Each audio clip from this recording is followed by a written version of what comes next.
ये पहला और दूसरा राउंड पूरा होने के बाद जरूरी हो जाएगा, जबकि हम 3 करोड़ पूरा कर लेंगे। दूसरा विषय आएगा, ये मेरा व्यक्तिगत सुझाव है, इसको अन्यथा न ले कोई। पहला फ्रंटलाइन वर्कर्स है, कोरोना वॉरियर्स है, सेकंड फ्रंटलाइन वर्कर्स है। हम जो जनप्रतिनिधि हैं वो इस कैटेगरी में नहीं।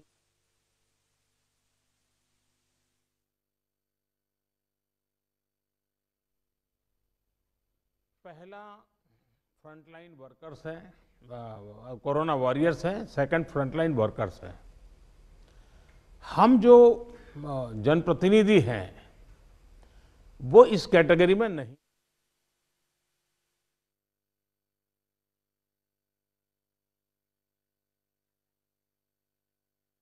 ತಮ್ಮ ಮಾತನ್ನ ಇದೀಗ ತಾನೇ ಆರಂಭ ಮಾಡಿದ್ದಾರೆ ಅನ್ನುವಂಥದ್ದು ಗೊತ್ತಾಗ್ತಾ ಇದೆ.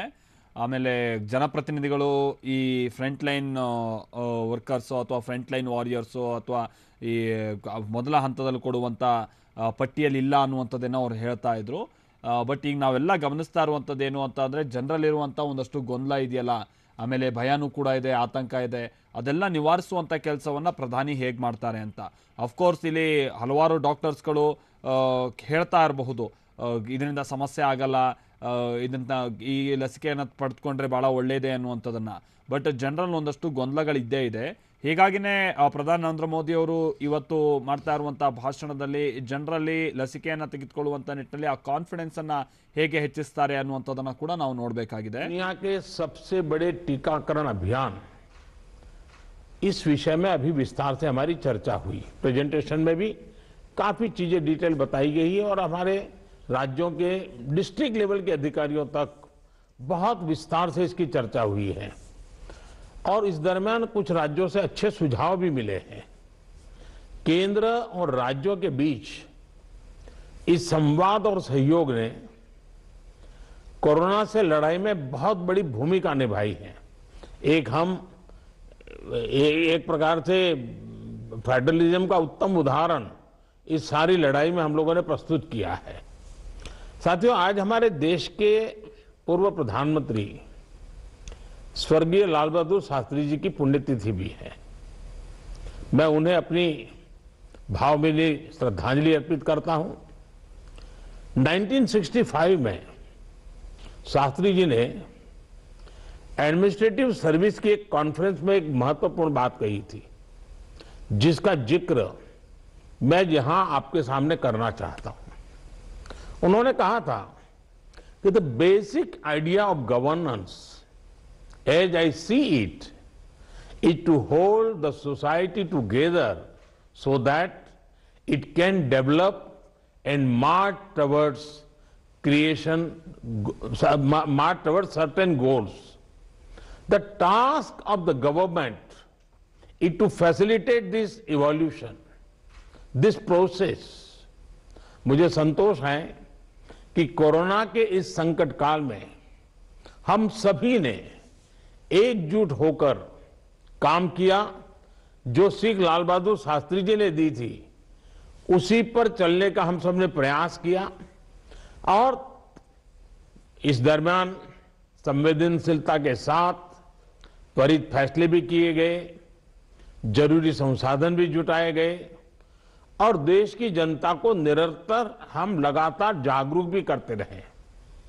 और आज इसी का परिणाम है कि भारत में कोरोना का संक्रमण वैसा नहीं है और न ही वैसा फैला है जैसा दुनिया के अन्य देशों में हमने देखा है। जितनी घबराहट और चिंता 7-8 महीने पहले देशवासियों में थी, अब लोग उससे बाहर निकल चुके हैं। ये अच्छी स्थिति है, लेकिन केयरलेस न हो जाए ये भी हमें चिंता करनी है। देशवासियों में बढ़ते विश्वास का प्रभाव आर्थिक गतिविधियों पर भी सकारात्मक रूप से दिखाई दे रहा है। मैं आपके राज्य प्रशासन की भी दिन रात जुटे रहने के लिए प्रशंसा करता हूं। साथियों, अब हमारा देश कोरोना के खिलाफ लड़ाई में एक निर्णायक चरण में प्रवेश कर रहा है। ये चरण है वैक्सीनेशन का। जैसे यहां जिक्र हुआ, 16 जनवरी से हम दुनिया का सबसे बड़ा टीकाकरण अभियान शुरू कर रहे हैं। ये हम सभी के लिए गौरव की बात है कि जिन 2 वैक्सीन को इमरजेंसी यूज ऑथराइजेशन दिया गया है, वो दोनों ही मेड इन इंडिया है। इतना ही नहीं, 4 और वैक्सीन प्रोग्रेस में है।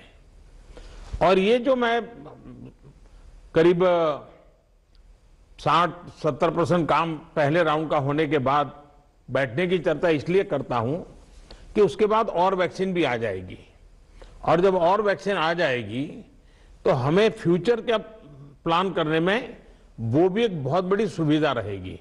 और इसलिए सेकंड पार्ट इसका जो है, जो हम 50 से ऊपर वालों के लिए जाने वाले हैं, तब तक शायद हमारे पास और भी कुछ वैक्सीन आने की संभावनाएं हैं।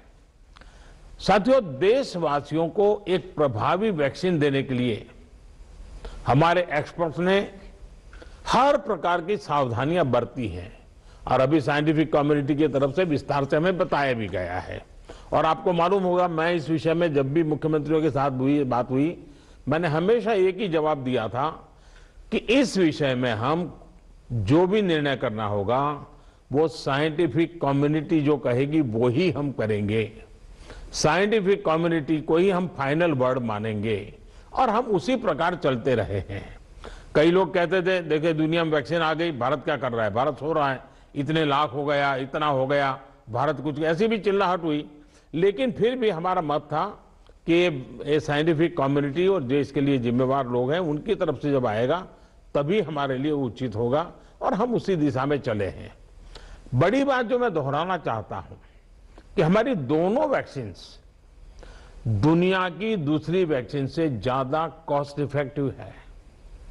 हम कल्पना कर सकते हैं, अगर भारत को कोरोना टीकाकरण के लिए विदेशी वैक्सीन पर पूरी तरह निर्भर रहना पड़ता तो हमारे क्या हालत होते, कितनी बड़ी मुश्किल होती, हम उसका अंदाज लगा सकते हैं।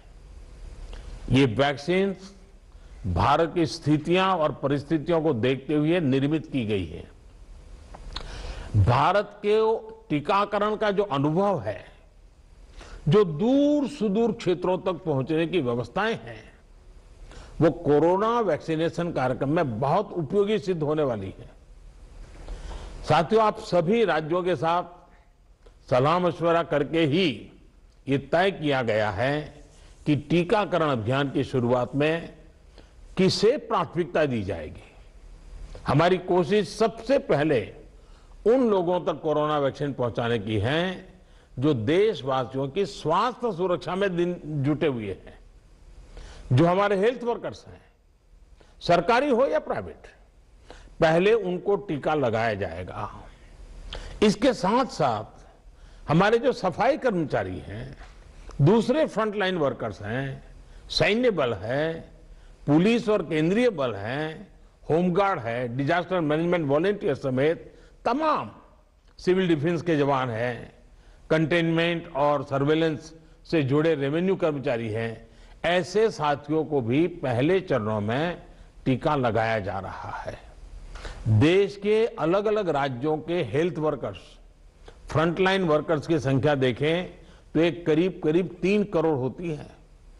ये तय किया गया है कि पहले चरण में इन 3 करोड़ लोगों को वैक्सीन देने के लिए जो खर्च होगा वो राज्य सरकारों को वहन नहीं करना है, भारत सरकार इसको वहन करेगी।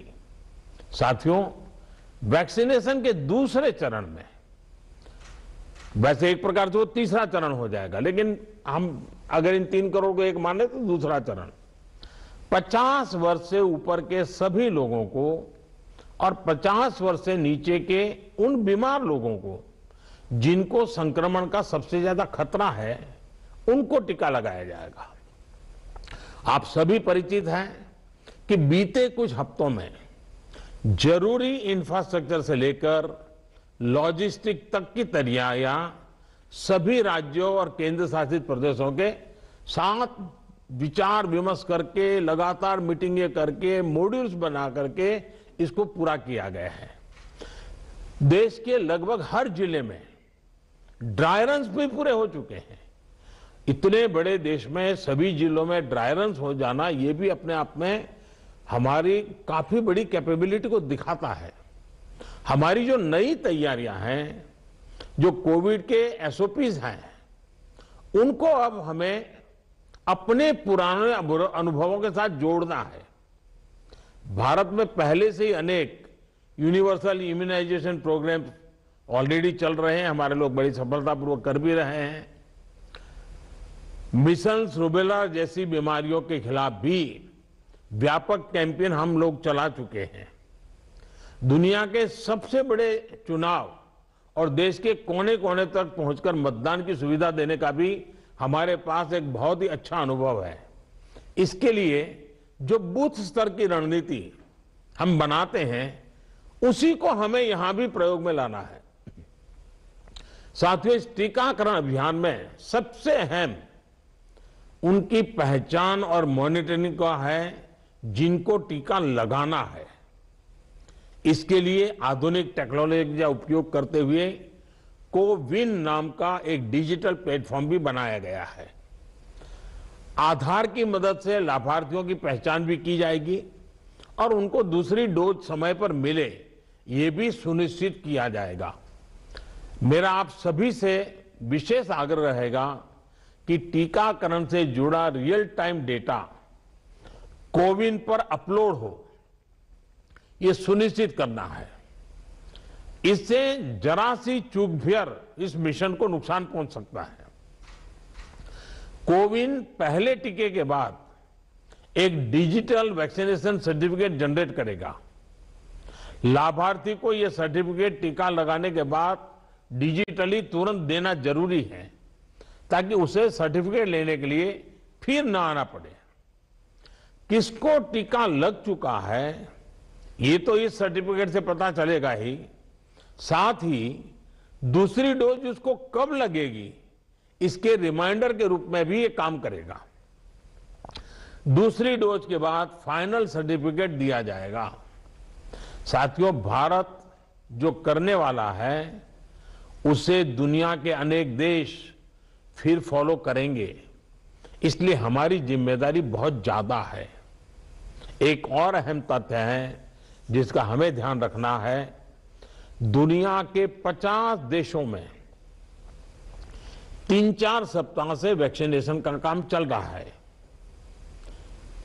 करीब करीब 1 महीना हुआ, लेकिन अब भी करीब करीब 2.5 करोड़ लोग ही वैक्सीन हो पाई है पूरी दुनिया में। उनकी अपनी तैयारियां हैं, उनका अपना अनुभव है, उनका सामर्थ्य है, वो अपने तरीके से कर रहे हैं। लेकिन अब भारत में हमें अगले कुछ महीनों में ही लगभग 30 करोड़ आबादी के टीकाकरण का लक्ष्य हासिल करना है। इस चुनौती का पूर्वानुमान लगाते हुए ही बीते महीनों में भारत ने बहुत व्यापक तैयारियां की हैं। कोरोना की वैक्सीन से अगर किसी को कुछ असहजता होती है, तो उसके लिए भी जरूरी प्रबंध किए गए हैं। यूनिवर्सल इम्यूनाइजेशन प्रोग्राम में पहले से ही इसके लिए एक मैकेनिज्म हमारे पास रहता है। कोरोना टीकाकरण के लिए इसको और मजबूत किया गया है। साथियों, वैक्सीन और टीकाकरण की इन बातों के बीच हमें यह भी याद रखना है कि कोविड से जुड़े जो प्रोटोकॉल हम फॉलो करते आ रहे हैं, उनको इस पूरी प्रक्रिया के दरमियान भी बनाए रखना है। थोड़ा सा भी लूजनेस नुकसान कर सकता है। और यही नहीं, जिनको टीका लगाया जा रहा है, वो भी संक्रमण को रोकने के लिए जो सावधानियां हम लेते रहे हैं, उनको फॉलो करते रहे। ये सुनिश्चित करना ही होगा। एक और बात जिस पर हमें बहुत गंभीरता से काम करना है, हर राज्य, हर केंद्र शासित प्रदेश को ये सुनिश्चित करना होगा कि अफवाहों पर वैक्सीन से जुड़े अपप्रचार को कोई हवा न मिले, इफ्स और बट्स से बात नहीं होनी चाहिए। देश और दुनिया के अनेक स्वार्थी तत्व हमारे इस अभियान में रुकावट डालने की कोशिश कर सकते हैं। कॉरपोरेट कंपटीशन भी इसमें आ सकती है, कंट्री का प्राइड के नाम से भी आ सकता है, बहुत सी चीजें हो सकती हैं। ऐसी हर कोशिश को देश के हर नागरिक तक सही जानकारी पहुंचाकर हमें नाकाम करना है। इसके लिए हमें धार्मिक और सामाजिक संस्थाओं, NYK हो, NSS हो, सेल्फ हेल्प ग्रुप्स हो, प्रोफेशनल बॉडीज हो, रोटरी, लायंस क्लब जैसे संस्थाएं हो, रेड क्रॉस जैसी संस्थाएं हो, इन सबको हमने साथ जोड़ना है। जो हमारी रूटीन स्वास्थ्य सेवा है, जो दूसरे टीकाकरण अभियान, वो भी ठीक से चलते रहें, इसका भी हमने ध्यान रखना है। क्योंकि हमें मालूम है कि हम 16 को शुरू कर रहे हैं, लेकिन हमारी 17 को एक रूटीन वैक्सीन का भी डेट है। तो इसलिए हमारा जो रूटीन वैक्सीन का काम चलता है वो भी कहीं डैमेज नहीं होना चाहिए।